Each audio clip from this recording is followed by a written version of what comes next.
Okay.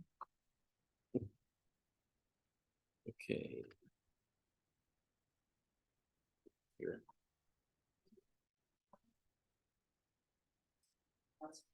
It's not on the sheets? Okay. So let me find the other one and then I'll.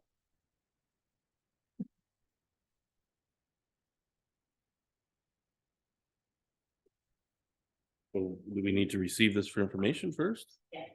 Well, we have we come out of closed session. Okay. Okay, so I have a recommendation here that Council of the Corporation of the Township of Wellington North rise from a closed meeting session at 1:48 p.m. Could I get a mover and a seconder for that? Councillor Hearn and Councillor Rankin.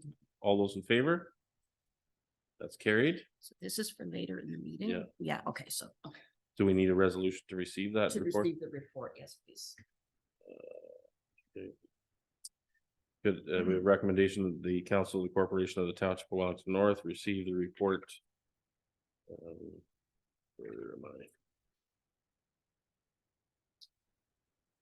I? Off-road roads and recreation overview. Yeah, thank you. I get a mover and a seconder for that, please. Moved by Councillor McCabe, seconded by Councillor Burke. Thank you. All those in favor? That's carried. Thank you. So our regular session starts at 2, so it's 1:49. We'll take a 11-minute break. We'll recess till 2 o'clock. Thanks, everybody. Well done, thank you. Thanks, everybody. Yeah, good to see you guys.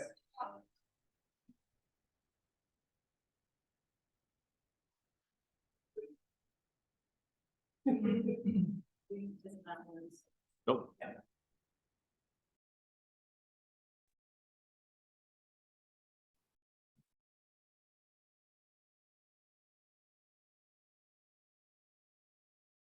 Okay, welcome to everyone who's joining us. We'll get our meeting underway again. We had a brief closed session earlier. There's nothing to report out of that. And we're just resuming our council meeting, but the ironic part is we're going to actually recess from our council meeting immediately to deal with a public meeting for some planning matters. So I have a recommendation here that the Council of the Corporation of the Township of Wellington North recess the June 5th, 2023 regular meeting of council for the purpose of holding a public meeting under the Planning Act for Red Maple Land Company, Ian J. Craig, minor variance, Cache Developments, Arthur Inc., minor variance, and WT Land LP zoning bylaw amendment. Can I get a mover and a seconder for that, please? Moved by Councillor McCabe, seconded by Councillor Rankin. All those in favor? That's carried. Thank you. So we'll start with Committee of Adjustment. I'll call a Committee of Adjustment meeting to order and ask if there's any disclosure of pecuniary interest with regard to the applications A05/23 and A04/23. I have none to declare. Councillor Rankin? None. Councillor Hearn? I do not. Councillor Burke? No. And Councillor McCabe? I have none. Okay, thank you. We'll deal with the minutes of the previous meeting.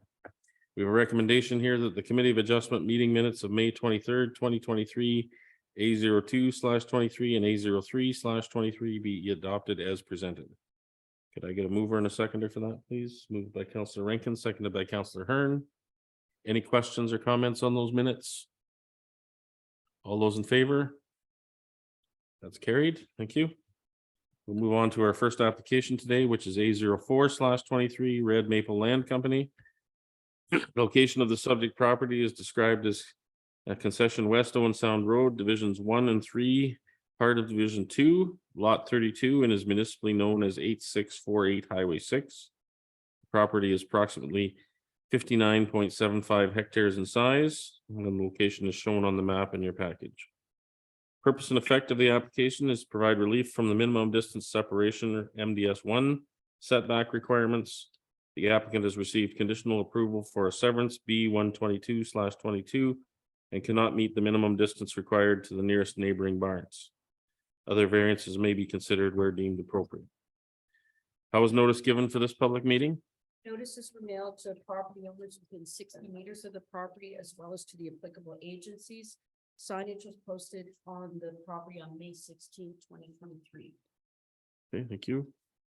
Curtis, are you giving us the update on this one?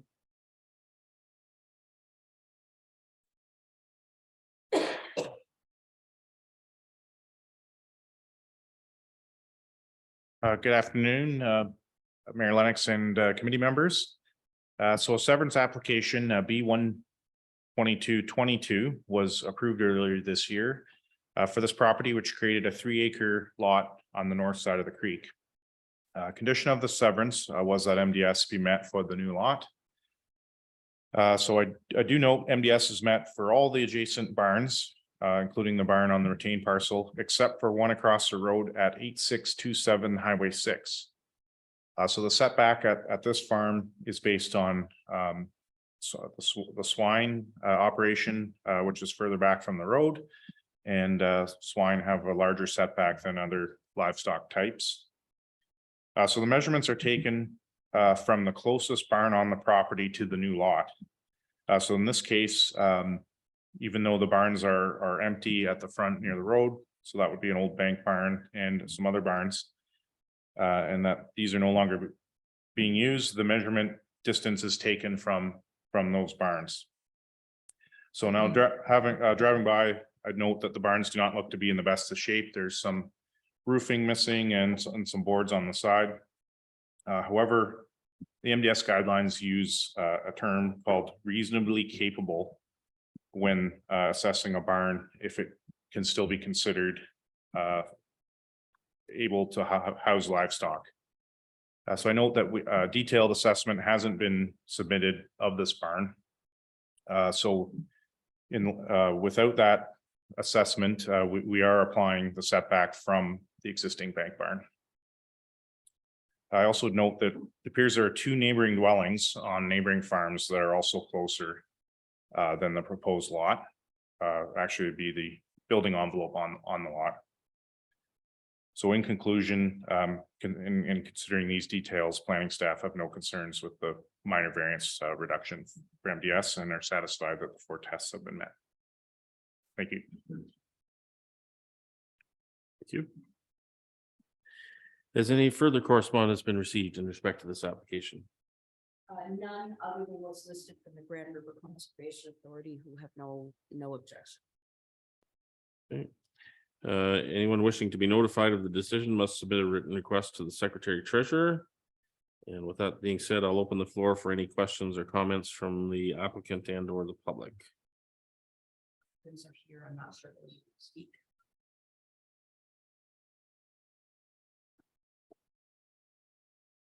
If anyone from the public registered to speak. Good afternoon, counselors. My name's Elgin Craig and my wife Joan, and we are the applicants for this relief from the minor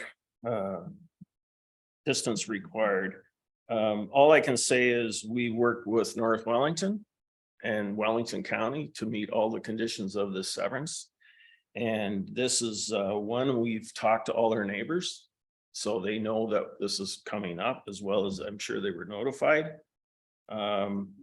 As far as we know, there's no appeals or objections to this, so we're hoping or asking that we are in favor of being allowed the relief from this minor distance required.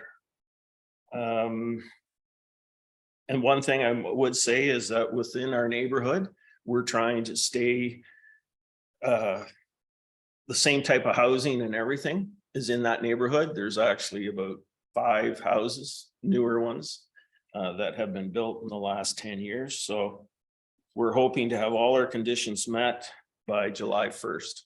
So we'd ask our council to approve this motion.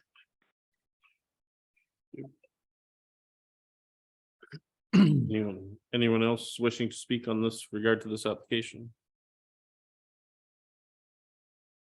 Okay, I'll open it up to the committee then. Any questions or comments from committee members? Maybe just a quick one. Yep.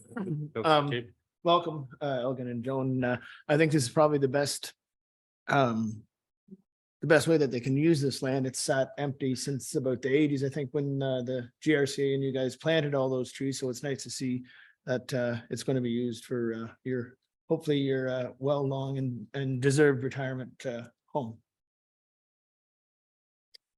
Any other questions or comments? Counselor Burke, go ahead. Yes, thank you. Through you, Mayor Lennox. We talk about that this is a minor variance. In my opinion, I would suggest that it's more than just minor. It's quite a difference in meters from the ask to what is stated in our bylaw. And I can't help but go back to some of the conversations that we had at the last council meeting with regards to agricultural land.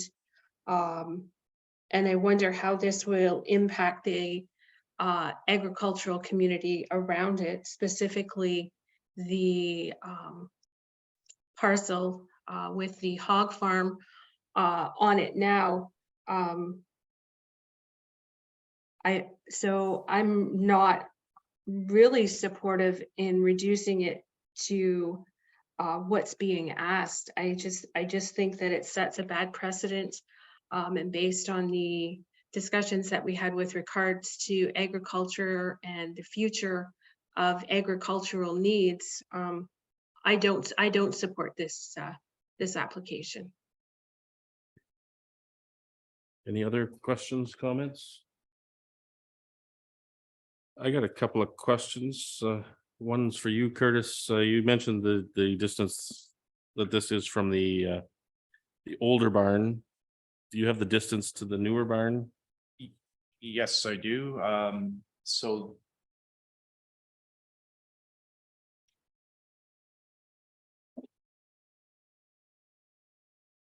I guess I should answer.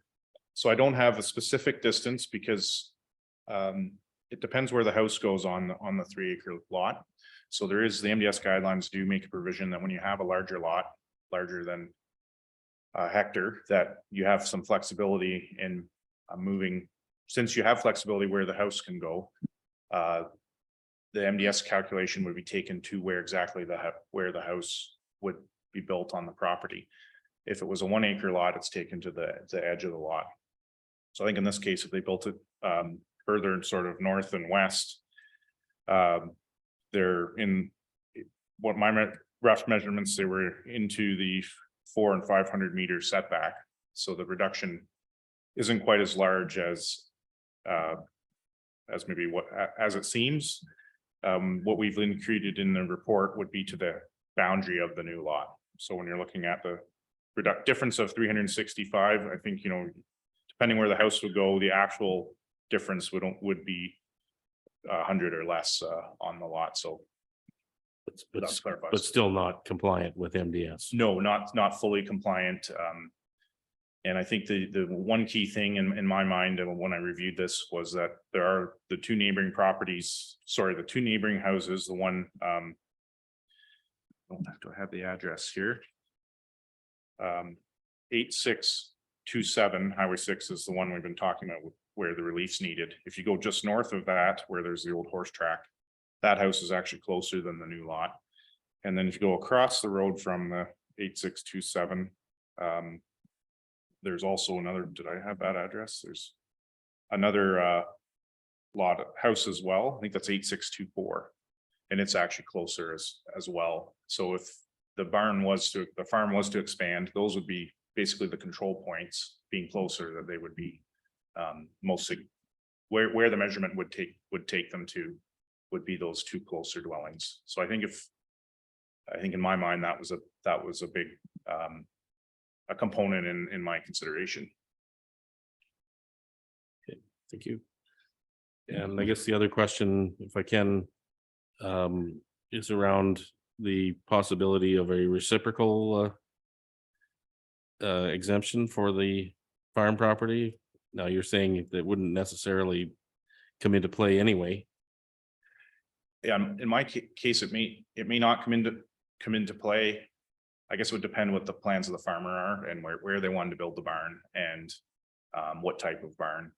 Ultimately, if they wanted to reuse those existing barns, they could that they're there. So I think the other thing, if there are expansions to the existing barns, the MDS 2 calculations aren't aren't as significant for an expanding livestock operation, so they give the benefit to the farm. So it may meet, most likely would meet the setback anyways, but that, again, without knowing exactly what use the farmer would have and where. And the other thing about the reciprocal zoning, so that could be considered. Now we need a zoning amendment in front of us to apply that to. I almost think, could we make this as a condition, but difficult part is when you're reviewing the zoning on the neighboring property, it's not on place in that property, it's in place on the neighbor's property in a variance. I don't know if that it's your question. Thank you. I mean, I have a really hard time. No. I mean, I wasn't supportive of the severance when it came before our council. I have a hard time creating these types of lots in the rural area for this very reason. We did talk extensively at our last meeting about the problem with rural severances and how they can impinge on livestock operations. I really struggle to support this because of the context of it, and there are so many variations to this. So I struggle with the minor component of this as well. So other questions or comments?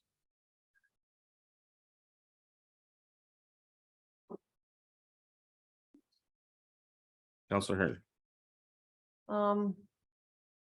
And maybe this is outside the context of MDS, but I was just wondering, and maybe this is directed to the Craigs, whether when you were looking at, I mean, I haven't really looked at the landscape property, whether a dwelling as an accessory residential use, which is something that we'd allowed, whether that was something that you'd looked into.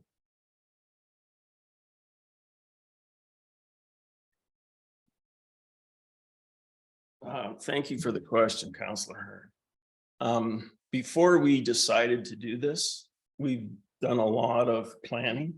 This is part of farm succession. And our family would like to retain this farm, but it's very hard to ask young people to come in and purchase 200 acres of land in that corner at today's prices. So the only way is, and if we built a dwelling on 8648, we would never recoup the money out of that dwelling. Meaning it'll cost us a minimum of $1 million, build a house. If anything happened to us, it goes to our family. But there's 2 dwellings on that house, and there are 2 dwellings on that farm, but there's only 1 dwelling needed for that. We considered building on another property, but we would take 3 acres of #1 agricultural land out of production to build that house.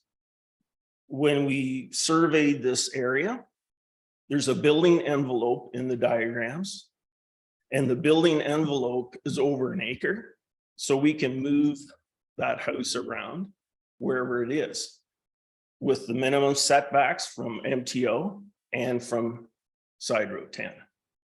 So we've looked at pretty well everything, but it would burden our family if we built another dwelling on that house, on that farm.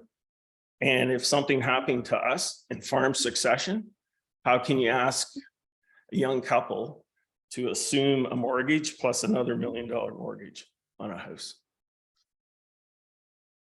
So that's the reason we decided it. We've had no objections from our neighbors. Well, I talked to Van Ankums, who own the swine farm, and Zach says, no problem.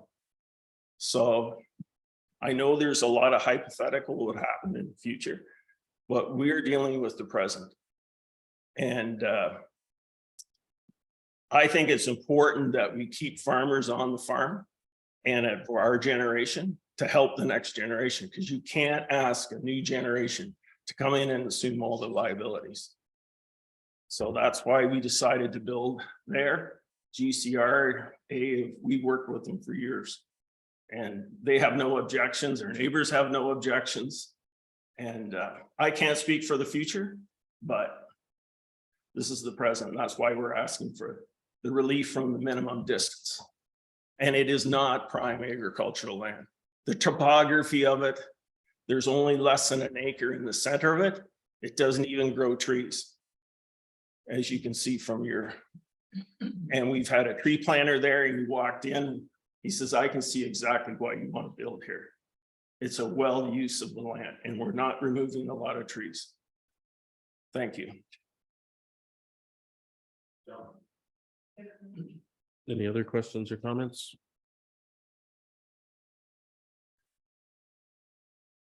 Okay, we'll move to the decision then.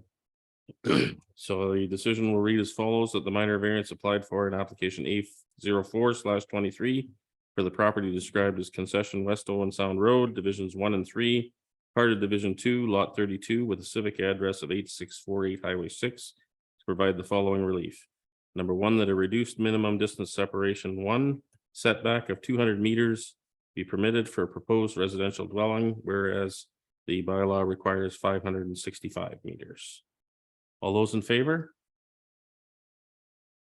Opposed? That's defeated.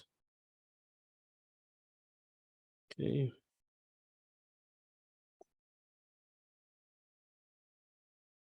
All right.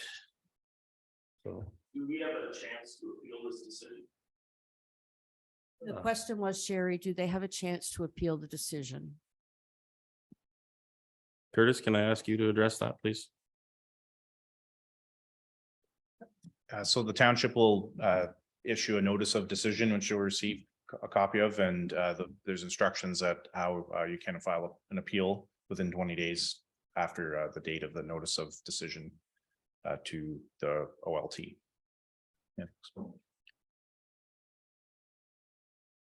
We'll move on to our next application. This is application A05/23, Cache Developments, Arthur Inc. Location of the subject property is described as Plan 61M 248, Block 138 and 139. The property is approximately 11.08 hectares in size, and the location of the property is shown on the map attached. Purpose and effect of the application is to provide relief from the minimum exterior side yard setback for 2 proposed street townhouse units. Through detailed design, it was identified that 2 street townhouse units require relief to permit a 4.34 foot and 4.36 exterior side yard setback. Other variances may be considered where deemed appropriate.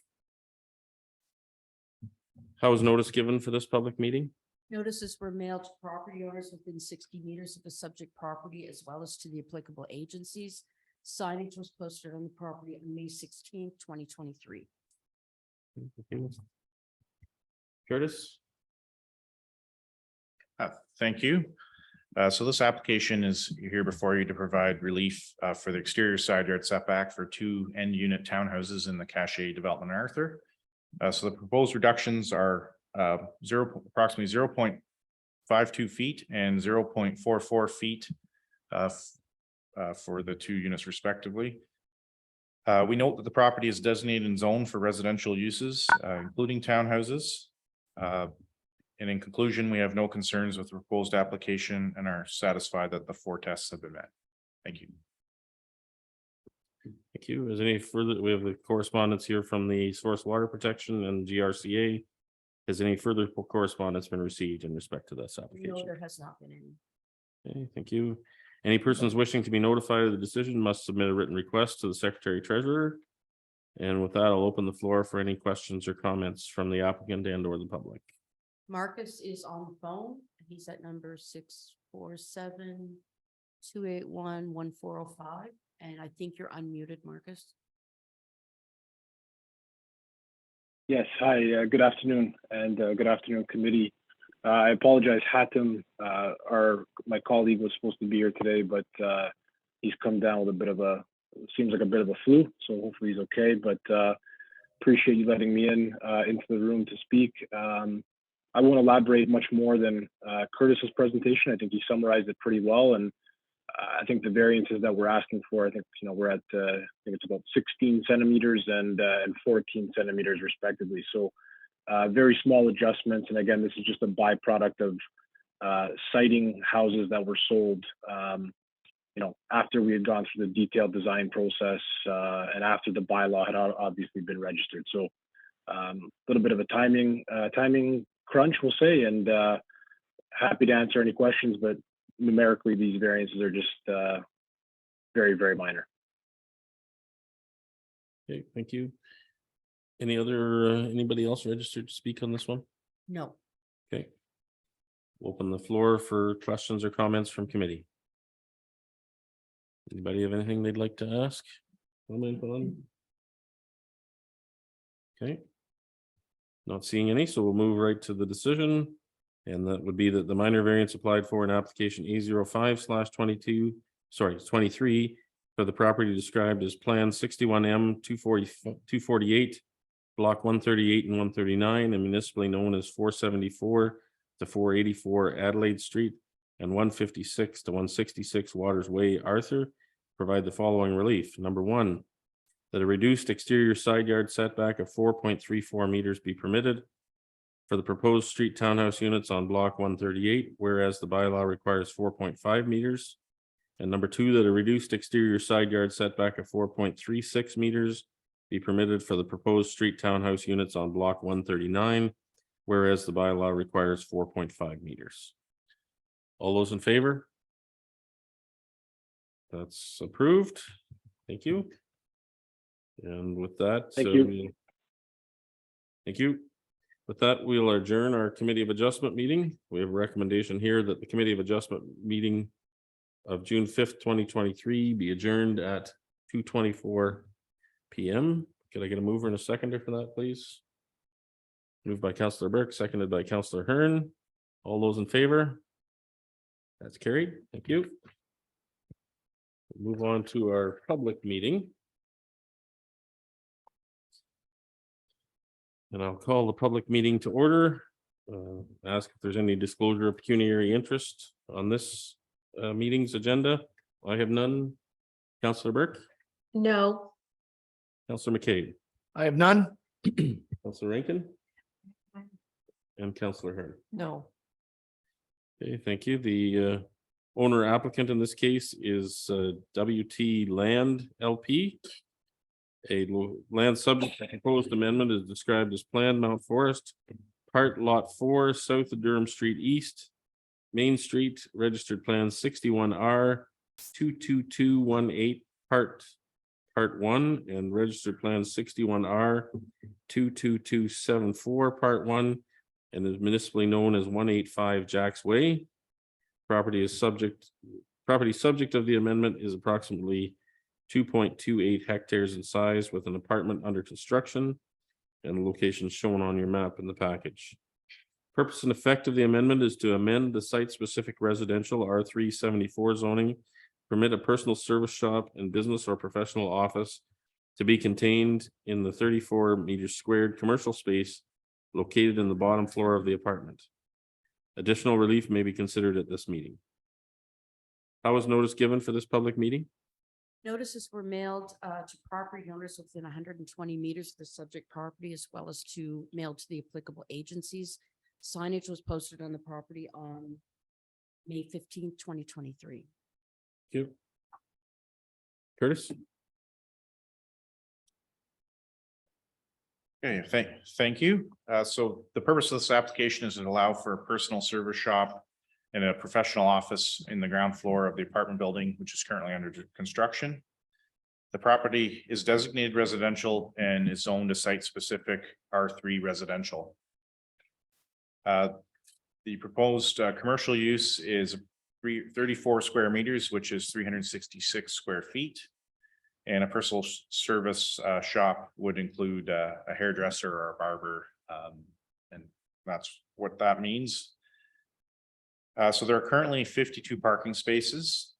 And based on the bylaw, 50 of them are required to serve the 33 apartment units. So that's a space and a half per unit. And according to the parking standards, with the additional commercial space, an additional 2 spaces are needed. So that would bring them right to the 52 spaces that they have on site.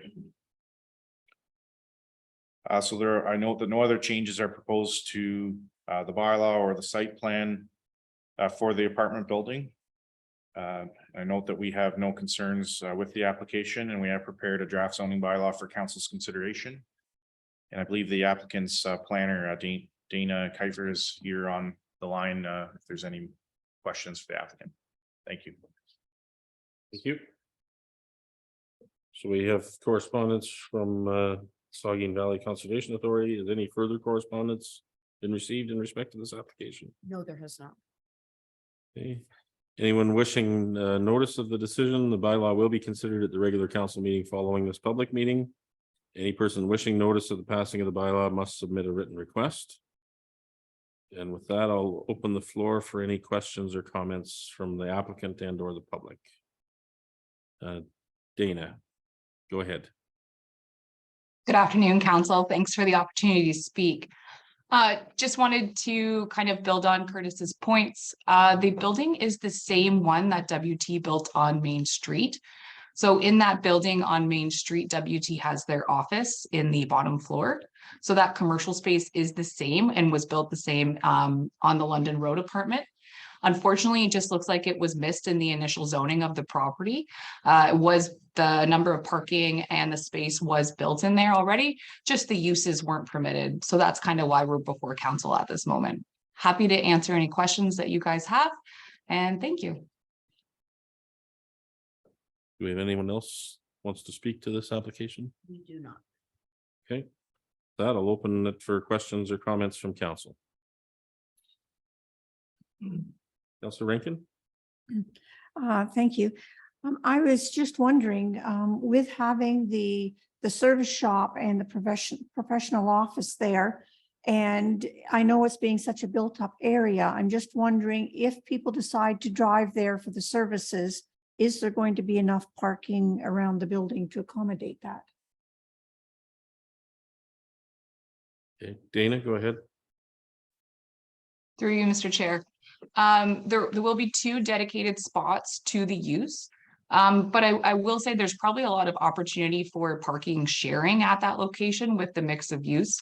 You know, one could assume that people are going to leave the residence and go to their jobs during the day, the portion when the office or the personal service shop would be open. So I think that parking would likely be sufficient at the location for that. Yep, did you have more? Okay, Councillor Burke, I saw you had your hand up. Yes, thank you, Mayor Lennox. So I too have concerns with that being predominantly a residential area, and would like to see it kept as residential. Future commercial space, we really should try to push towards the naturally designated commercial areas within our communities. I too have a lot of concerns with regards to the density out in that area, and bringing more commercial out into that area, I think would do a real disservice to that neighborhood. I've already had several folks reach out to me with concerns that received letters about it being rezoned to allow commercial space. So I'm not going to be able to support this application. Okay, Councillor McCabe? Excuse me. Excuse me.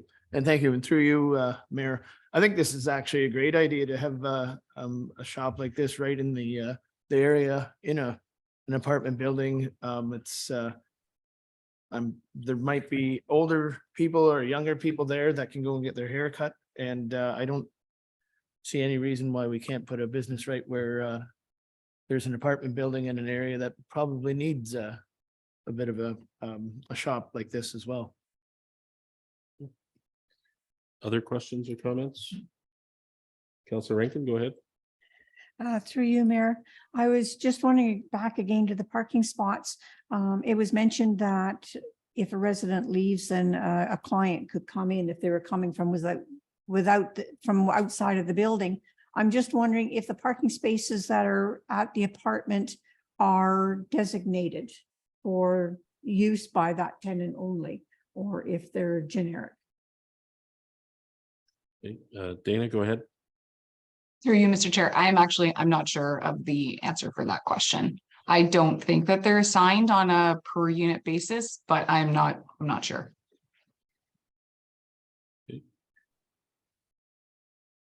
I'm gonna put you on the spot, Curtis, and ask you a tough question.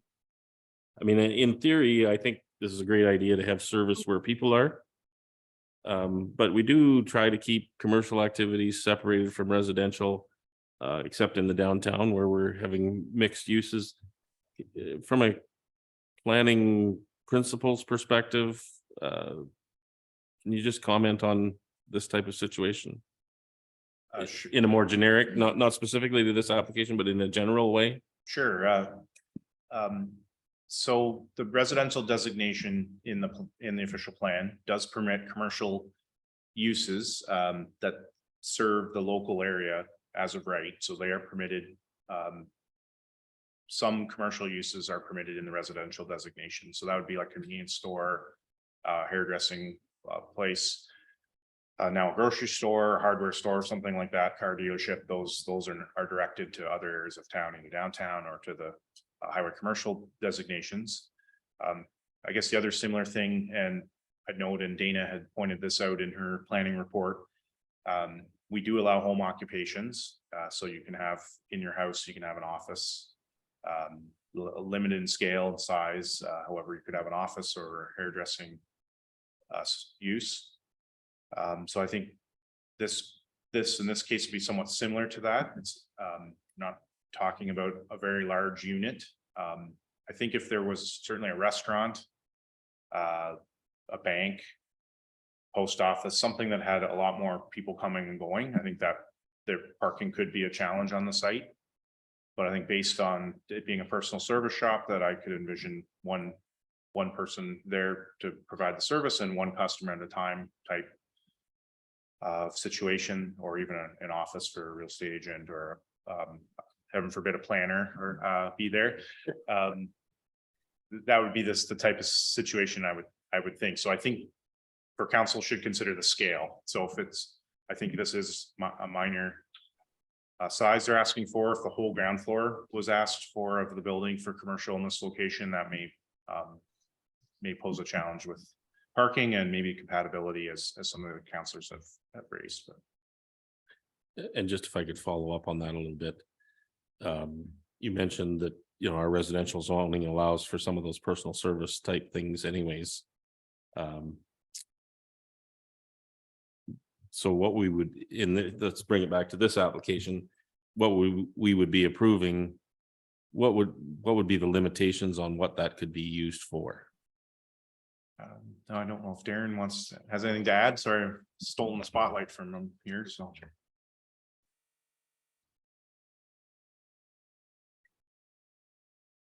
Yeah, thank you, Mayor Lennox. So it'd be similar uses to home occupation. So it would be limited to personal service, hairdresser, an accountant, a planner.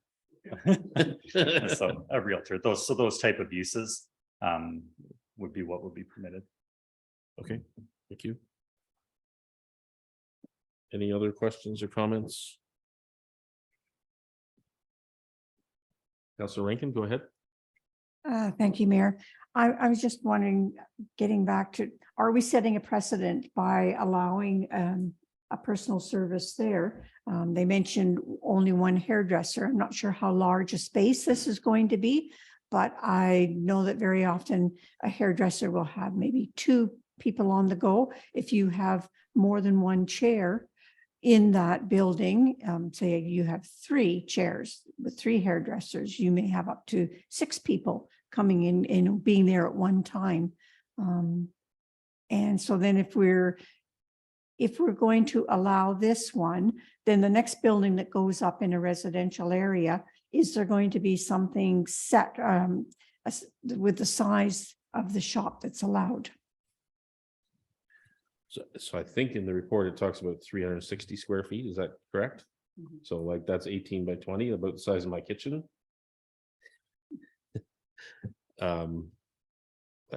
So maybe Curtis or Darren could comment on the.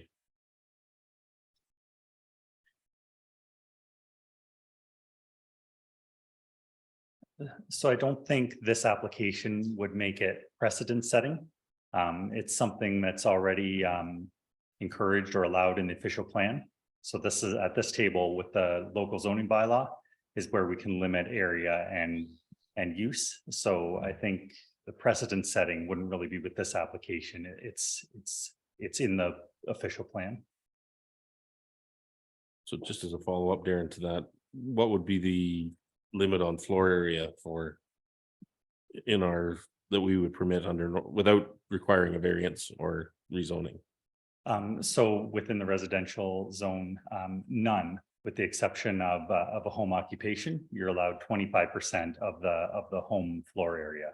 So in a lot of cases of a home, a single family detached would be allowed a larger area than what they're talking about in this application, and that would be allowed as of right. Any other questions or comments? All right. Don't think we have anything further, so we'll adjourn our public meeting. We'll be coming back to the bylaw here shortly, so. A recommendation that the public meeting of June 5th, 2023 be adjourned at 2:39 PM. Could I get a mover and a seconder for that, please? Moved by Councillor Burke, seconded by Councillor McCabe. All those in favor? That's carried, so we're adjourned from the public meeting. Move back to our regular council agenda. And we'll resume our regular council meeting, and that recommendation is that the council of the corporation of the Township of Wellington North resume the June 5th, 2023 regular meeting of council at 2:40 PM. Could I get a mover and a seconder for that, please? Councillor Hearn and Councillor Rankin, thank you. All those in favor? That's carried. Thank you. We'll move on to the bylaw from that public meeting. And the recommendation is that bylaw number 42-23 being a bylaw to amend bylaw 66-01, being a zoning bylaw for the Township of Wellington North, be read a first, second, and third time and enacted. This is for Plan Mount Forest, part of Park Lot 4, south of Durham Street, East Main Street, registered plan 61R 22218, and part of Part 1, and the registered plan 61R 22274, Part 1, and then municipally known as 185 Jacks Way, WT Land LP. Okay, the mover and a seconder for that, please. Moved by Councillor McCabe, seconded by Councillor Rankin. Any discussion, further discussion on this? All those in favor? Opposed? That's carried. Thank you. We'll move on to adoption of the minutes. Recommendation that the minutes of the regular meeting of council and the public meeting held on May 8th, 2023 be adopted as circulated. Did I get a mover and a seconder for that, please? Councillor Burke and Councillor McCabe, thank you. All those in favor? That's carried. Thank you. Don't believe we have any business arising from previous meetings, so we'll move on to items for consideration. And we'll pull out any that you would like to have some further discussion on. Councillor McCabe. Through you, Mayor, I'd like to pull 5A with regards to the asphalt charge. Okay. 7A, the Aggregates Act. And then 7B with regards to urban expansion. Thank you. Thank you. Anybody have others they'd like to pull? Councillor Rankin? I just had a question about 2A. Okay, we can pull that one out for discussion. So just a quick recap, we've got 2A, 5A, 7A, and 7B. Any others?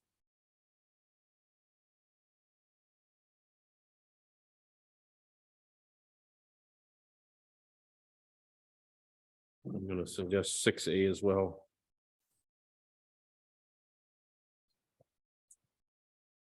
Six A? Yeah. That's the meeting schedule.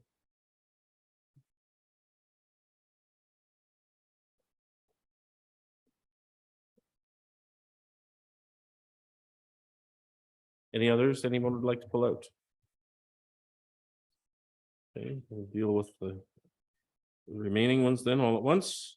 Recommendation that all items listed under items for consideration on the June 5th, 2023 council agenda, with the exception of those items identified for separate discussion, be approved and the recommendations therein be adopted. Could I get a mover and a seconder, please? Yep. Councillor McCabe and Councillor Burke, thank you. All those in favor? That's carried, thank you. We go back to 2A. This is the building permit review. And we have a recommendation that the Council of the Corporation of the Township of Wellington North receive report CBO 2023-06 being a building permit review for the period ended April 30th, 2023. Moved by Councillor Rankin, seconded by Councillor McCabe, and we'll open the floor for discussion. Councillor Rankin, you had a question? Yes, it's not an important question, but I know we have rulings that they have to have fence around swimming pools. I was just wondering about ponds on properties that are used for swimming. Is there any kind of regulation that they have to be enclosed? Okay. Excuse me. Through you, Mayor Lennox. No, there's no township bylaw that would require fencing around a pond for swimming. It's strictly for swimming pools of more than that can hold more than 32 inches of water. Okay. Thank you. Any other questions or comments on this one? All those in favor? That's carried. Thank you. Move on to 5A. This is in regard to the asphalt program. There's a fairly lengthy recommendation there that I will probably pass on reading unless council wants me to. It's good. I get a mover and a seconder for that one. I can Moved move by it. Councillor McCabe, seconded by Councillor Rankin. And with that, I'll open the floor for questions or comments. Thank you. Councillor McCabe. Thanks. I just have one quick one. I just see the overrun of the increase of about 263,000. Just wondering where we're going to pull that out of to cover it. Answer that through you, Mayor Lennox. Thanks for the question. So as part of our capital planning, we are monitoring all the expenses, and what we're going to be doing is including that information in any budget reconciliation or adjustments that need to happen. We'll be bringing that report forward to council in July or August Okay. with all the capital programs. So we'll be able to provide both an update in terms of the status and then any financial updates that need to also be included, including the budget sources. Okay, thanks. Yeah, I know there's increase to everything these days, so just want to make sure we all know where it's coming from. So thank you for that. And just to clarify, if I may, didn't we set a substantial sum aside in our budget for these types of scenarios? Wasn't it nearly $1 million was set aside?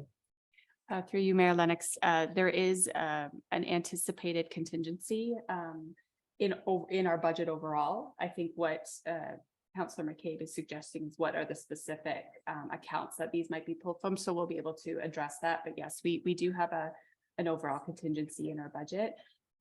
It's just the allocations where they come from. Thank you. Any other questions, Councillor Burke? Yeah, so based on that contingency fund and the overruns that we've had so far, not being familiar with what that dollar figure is, do we anticipate that we're going to have to look elsewhere? I mean, we're about $363,000 over, and it's just the first part of June. Through you, Mayor Lennox, that's exactly why I think the mid-year report is a good idea, because we're anticipating that we should be able to cover those costs, but we want to see all the projects come back. They've just gone out to tender, some of them, so we'll have more information and can do a more holistic picture for council to consider. At that time, it will also be appropriate if we need to adjust our capital plan for the rest of the year. We still have lots of time to do that. Okay, thank you, Brooke. Any other questions or comments? Councillor Rankin. Through you, Mayor Lennox, when selecting a company to asphalt the roads, the lowest bid always seems the best. but is the quality of the asphalt taken into consideration as part of the bid? Roads always look great when they're first done, but the durability down the road, pardon the pun, is important as well.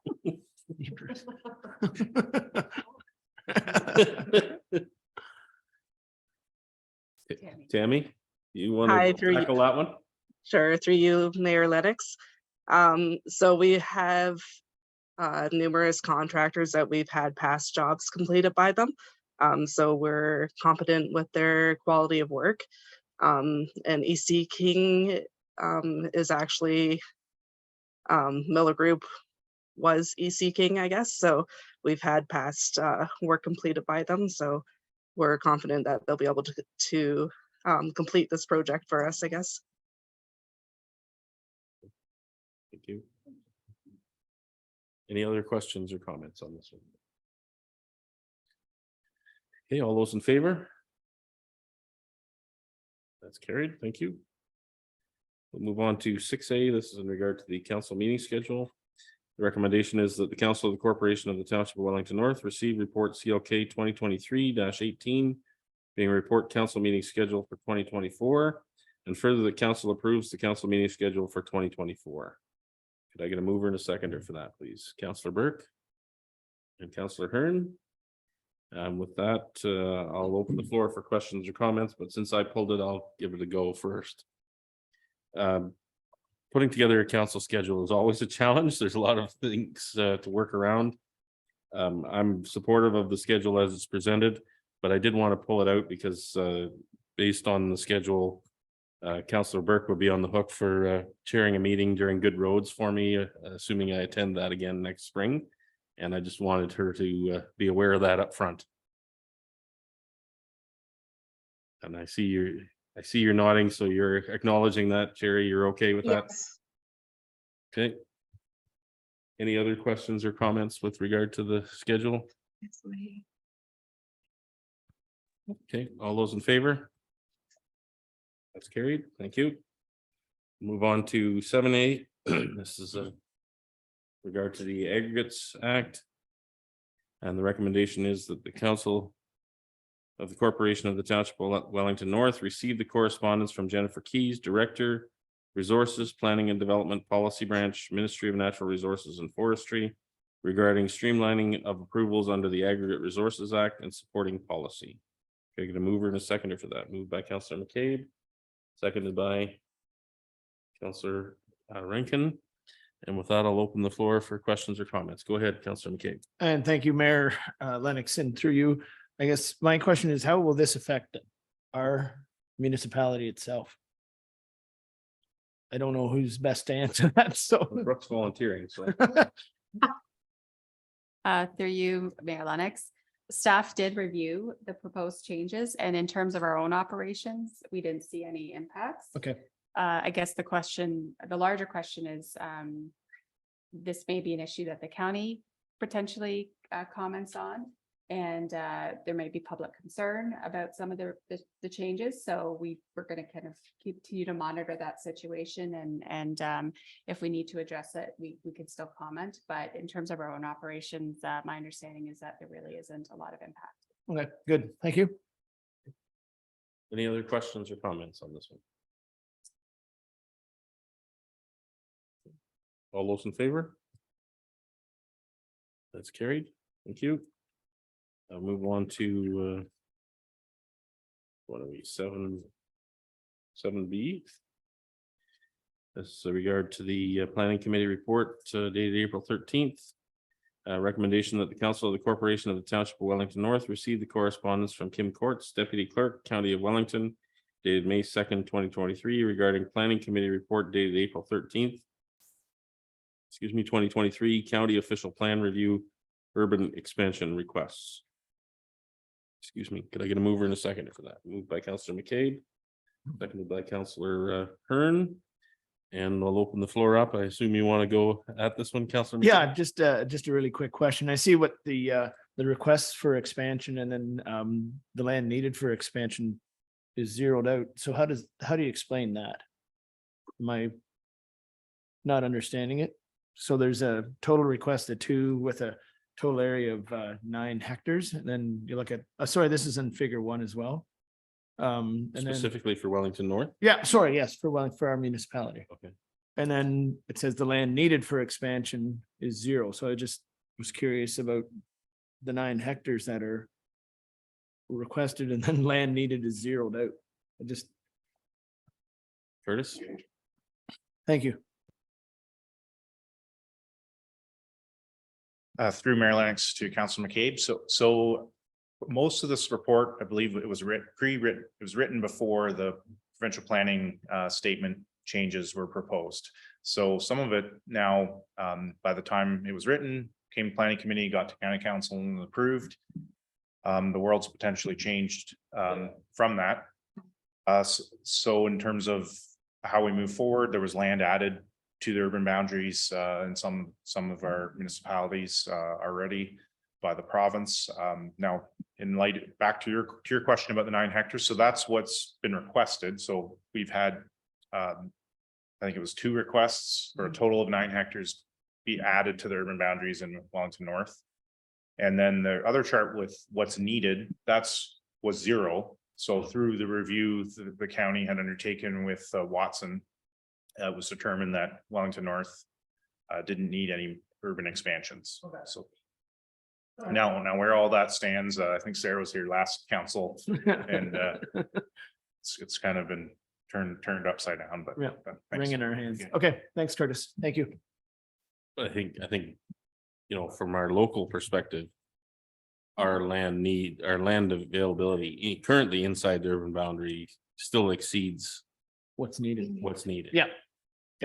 And even if, the analysis hasn't been done that I've seen, but I think even with the proposed changes coming out of the province around that now that's a minimum, I think we're still in pretty good shape. Yeah, compared to other municipalities for sure. Just sorry, and on that note, the commenting period has been extended as well for the province as well, I On think the- to August 4th. On the provincial planning Yeah. statement, yeah. All right, thank you. Thanks, Chris. Any other questions or comments on?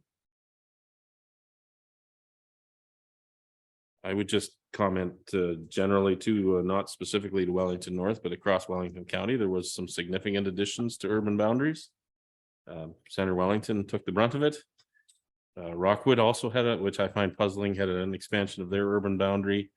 But they don't have any sewage treatment capacity, so they can't grow, but their boundaries grown. There was a minor one in Clifford. And the big one, of course, was in the Center Wellington Fergus area, which is the most puzzling of them all. So they're faced a challenge now. They've got more land through that revision, for that unilateral revision from the province than their anticipated needs were, but it's not in the place where it's efficient to service. So now they're faced with a problem of, do we bring more land into the urban boundary to make Where it efficient- should be. efficiently serviced land? Yeah. But carry this excess, which is difficult to service. So they're really wrestling with that problem. Yep. We have our own servicing challenges, but I'm thankful we don't have that one. Got that right. Any other questions or comments? All those in favor? It's carried. Thank you. Any notice of motion this afternoon?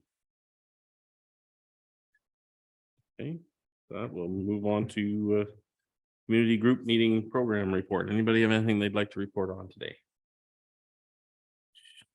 Councillor Burke, why don't you lead us off? Okay, so I've had lots going on. So, on Saturday, was the rededication of the Bill Moody Park here in Mount Forest. It's hard to believe that it was 10 years ago that park was dedicated to Mr. Moody. And it was an honor to celebrate his accolades again, and in conjunction with the guide dog walk on Saturday, which was also near and dear to his heart. The community garden, there's been a lot of worker bees over at the community garden.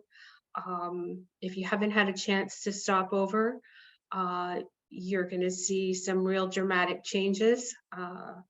They've got raised beds, they've got it pretty much laid out, and some folks were also planting yesterday. I wasn't there, but I do understand that that happened. Also, just want to bring to everyone's attention, you've probably noticed that the signage to the gateway entrances for Mount Forest for the fireworks festival are going up.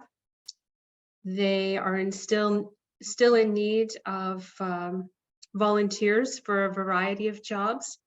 These jobs can be utilized by students to hopefully help with their 40 hours that they need to graduate.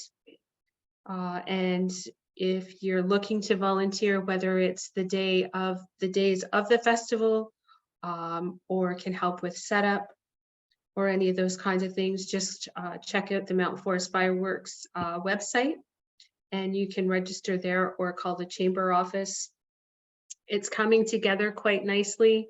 They've got 5 meetings before the festival actually the date, backed by popular demand, things like the Rib Fest, Kids Zone, Soapbox Derby, motorcycle show and shine, the classic car show, which is always great and one of the largest in Ontario. They're also having fireworks Friday and Saturday nights, and lots of new events as well to be finalized, the details to be finalized on that. So it looks like we're going to have a great summer here in Mount Forest. A couple of weeks, the farmers market, it's on the list of events that's also in the agenda, but things are coming together. Thanks, Councillor Burke. Anyone else? Anything they'd like to report on? Councillor Hearn? Yeah, I could just give a brief report. Mount Forest Chamber has changed their meeting time, which is actually great. Dale and I both have had difficulties with the current meeting time, along with a lot of other people. So there's been difficulty meeting quorum.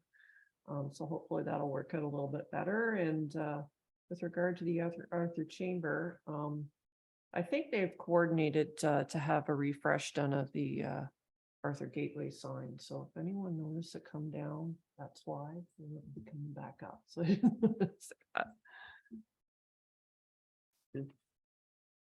Did you have something, Steve? Yeah, if you don't mind, there is a rec meeting tomorrow at 4 p.m. It's virtual, so there's that. Then I have a 1:30 meeting with SVCA. They're bringing back their agricultural advisory committee, and was disbanded just before COVID, so we're ramping that back up. So that's at 1:30 tomorrow, and then Wednesday to Friday I am down in Prince Edward County for a Roma meeting and tour of the zone down in that area. So, and then we're also having our all-day meeting there as well. So. Anybody have others? Councillor Burke? Yeah, I forgot to flip the page. Sorry about that. Wanted to also update council. Was at a hospital board meeting and they are looking at doing some rebranding with regards to the Healthcare Alliance. And the Alliance looks after both Louise Marshall, Palmerston District, and Groves and Fergus. And right now we have 2 logos, one for Groves in Fergus and one that is Northern Wellington Healthcare, which takes the 2 hospitals here at the north into one. So there's still some work to be done on the logo, but it looks like a good possibility that all 3 hospitals will be listed underneath, which will bring recognition to those locations, because nobody ever says I'm going to Northern Wellington Healthcare. It's always the location. So I think folks within the community will be able to recognize that better. And I just wanted to bring that back to council. Thank you. I have a couple of quick ones here. Last week, I had the opportunity to participate in the grand opening of a new industrial business in our community. They've been in the work for a couple of years. They've taken over the old Yardistry building on Sligo Road. MPI Printing. There's a significant printing operation going on there and continuing to grow. One of the largest, I forget, I think they call themselves the largest Canadian trade printer across Canada. So they're a significant operation. They're moving out of the GTA, consolidating some of their locations into the location in Mount Forest with under that large roof. Great to see that. They employ about 60 people now, looking to probably at least 50% more once they get everything up and running. So great to see a company investing in our community. And then the other one I'm going to take this opportunity to get up on my soapbox a little bit. Silver Fox Distillery has again been named the US Open overall winner in spirits 2 years in a row. Almost unheard of. It's a US Open, and they're the first Canadian distillery to ever win it. They're the first distillery to ever win it 2 years in a row. They're the first distillery to ever win it with completely separate entries from the 2 years. And I asked the gentleman who was from the US Open who came to present the medals, I said, should we pencil into our calendar next year? And he didn't seem to think that was such a good idea. But Silver Fox Distillery very graciously invites me to those events, and part of the reason they do is a thank you to Wellington North, and not to me specifically, but to the team here that made it possible and facilitated helping them set up there. One of my favorite sayings is all of us are in economic development, and this is a great example of that. The whole team working together, help bring that business to our community.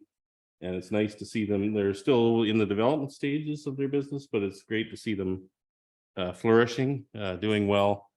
And I think it's a great story. If you haven't met Mark and Lisa, thank you. If you haven't met Mark and Lisa, go meet them. It's such a great story, their journey here. And I think the story is I was joking when they were having the medals presented that, often distilled spirits, there's people sometimes think stories get told with distilled spirits. But their story is really quite a remarkable one.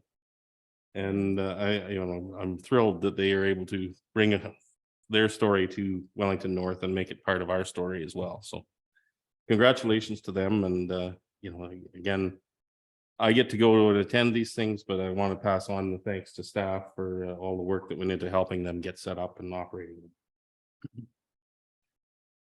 I think I'll get off my soapbox for now.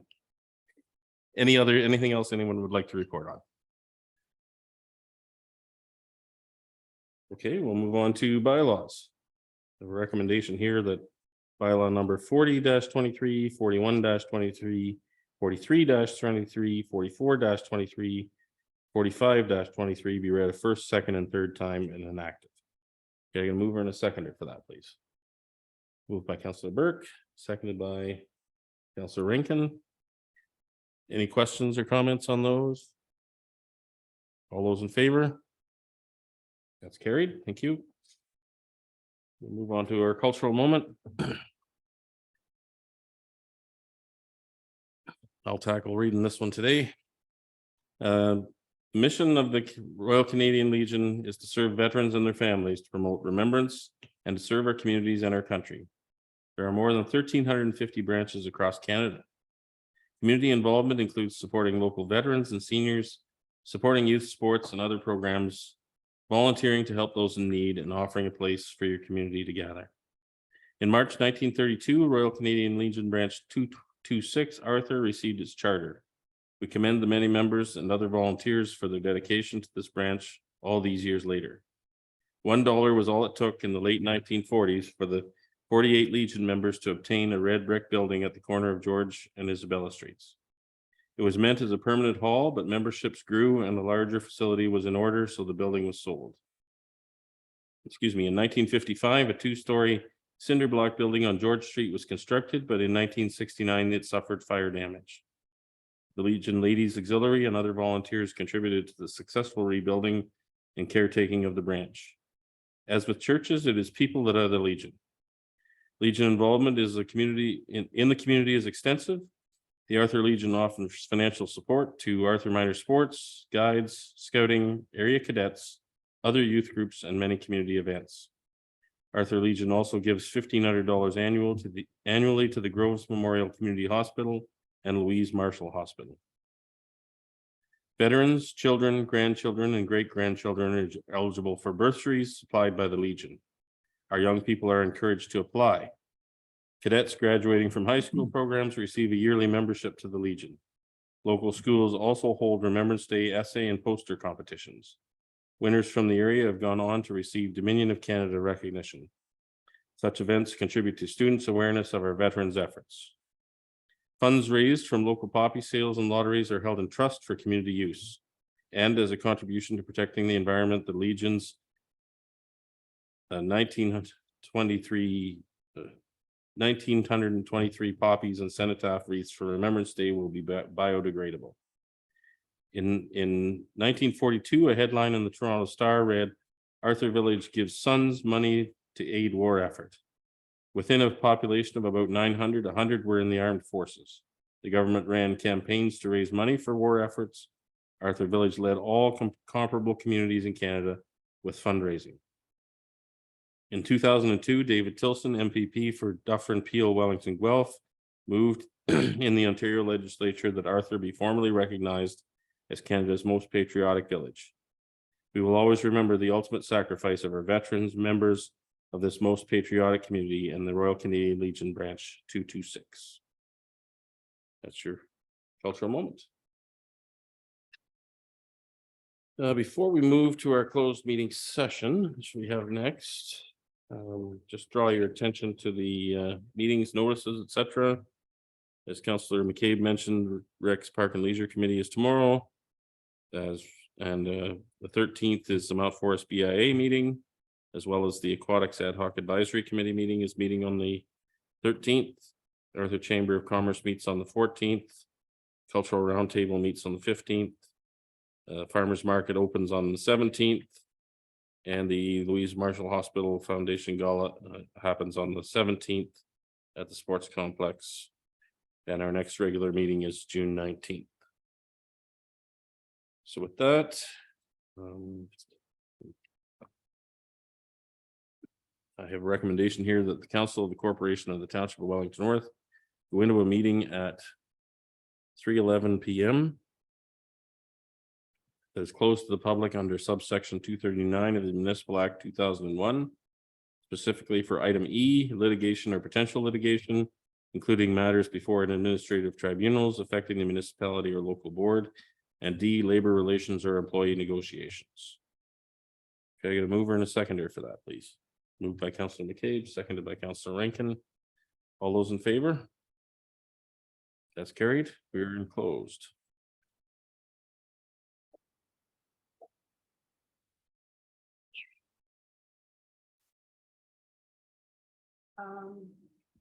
Isabel, I can remove you from the meeting as an attendee, but then you won't be able to join. Thank you. That's good. So everybody's in. I'm going to stop the recording.